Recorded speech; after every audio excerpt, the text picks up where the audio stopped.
أول ما يحاسب به العبد يوم القيامة الصلاةชัดนะ অর্থ হাদিস শরীফের অর্থ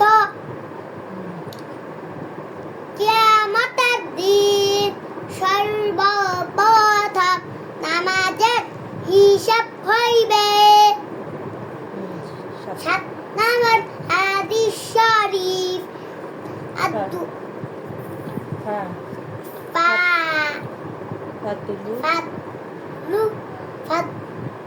ফাতুলু আলী ফাদিলি আলা আদেনাকুন হাদিস শরীফের অর্থ তোমাদের মধ্যে সর্বাপেক্ষা ছোট ব্যক্তি হইতে আমার মতবা যত বড় বেলেম আবেদের যে একজন খাঁটি আলেমের মতবা তত বড়। 8 নম্বর হাদিস শরীফ আদ-দুআ ওয়াল ইবাদা দুআ ইবাদত। 9 নম্বর হাদিস শরীফ মান লাম ইয়ারহামুন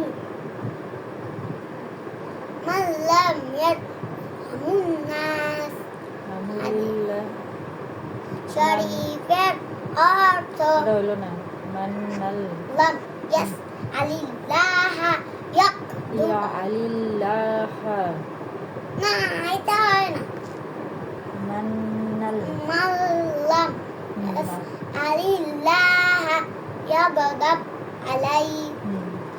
হাদিস শরীফের অর্থ আল্লাহ তাআলা না যে ব্যক্তি আল্লাহ তাআলার নিকট দোয়া